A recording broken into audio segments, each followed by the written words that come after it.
দর্শক, যেমনটা জানিয়েছিলাম যে জুলাই যোদ্ধা ওসমান হাদি হত্যার বিচারের দাবিতে রাজধানী শাহবাগে চলছে ইনকিলাব মঞ্চের টানা অবরোধ কর্মসূচি। এই মুহূর্তে সেখানে সরকারের তরফ থেকে বক্তব্য দেওয়া হচ্ছে, আমরা সরাসরি যাচ্ছি সেখানে।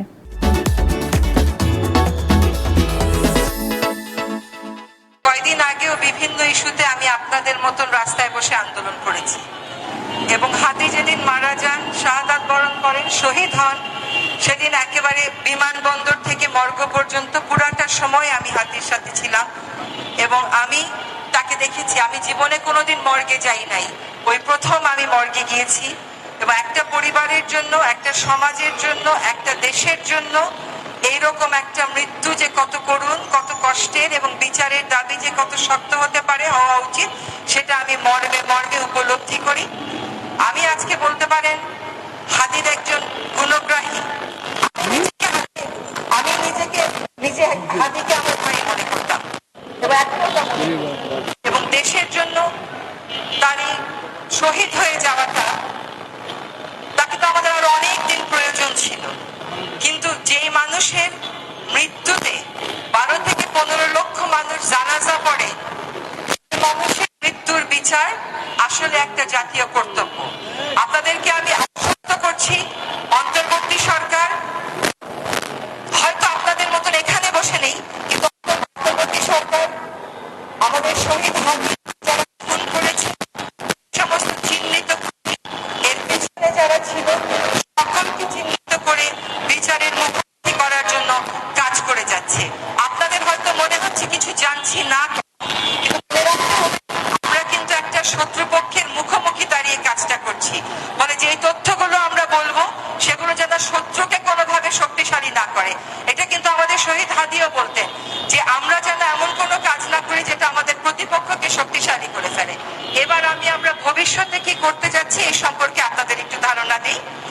একটা হচ্ছে, আপনারা শুনেছেন যে সকল রকমের পরীক্ষা নিরীক্ষা শেষ করে এই হত্যাকাণ্ডের চার্জশিট সুনির্দিষ্টভাবে দেয়া হবে ইনশাআল্লাহ 7 জানুয়ারি 2026-এর মধ্যে।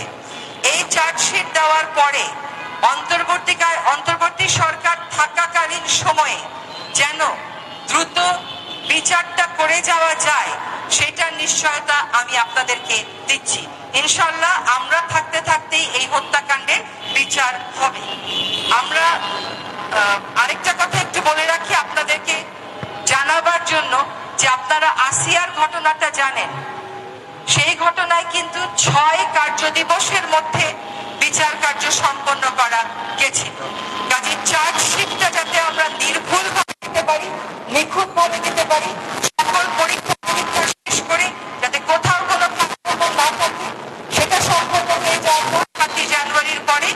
আমাদের সময়, দ্রুততম সময়ের মধ্যে এই নৃশংস হত্যাকাণ্ডের বিচার আমরা অবশ্যই করে যাব ইনশাআল্লাহ।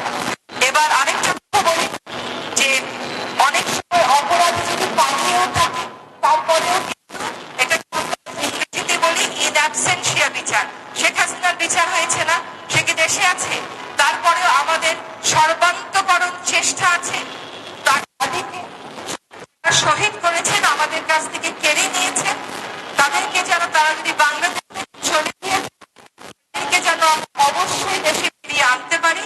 আপনাদেরকে আজকে স্পষ্ট করে বলছি, এই বার্তা কূটনৈতিক প্রচেষ্টার মাধ্যমে ভারত সরকারকে স্পষ্টভাবে জানিয়ে দেওয়া হয়েছে এবং ভারত সরকার প্রতিশ্রুতি দিয়েছেন যে তাকে যদি খুঁজে পাওয়া যায়, তাহলে অবশ্যই তারা বাংলাদেশকে সহায়তা করবেন এই বিষয়ে।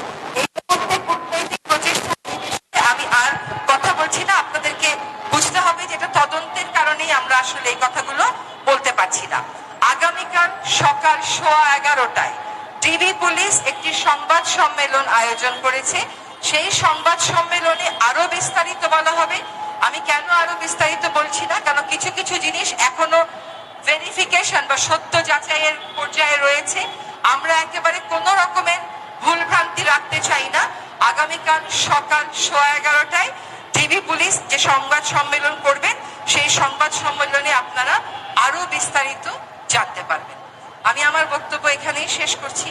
আপনাদের সকলের সাথে আমাদের আত্মার অবশ্যই মিল আছে, আমাদের চাওয়ার অবশ্যই মিল আছে। আমরা শহীদ হাদির পরিবারের সাথেও যোগাযোগ রাখছি।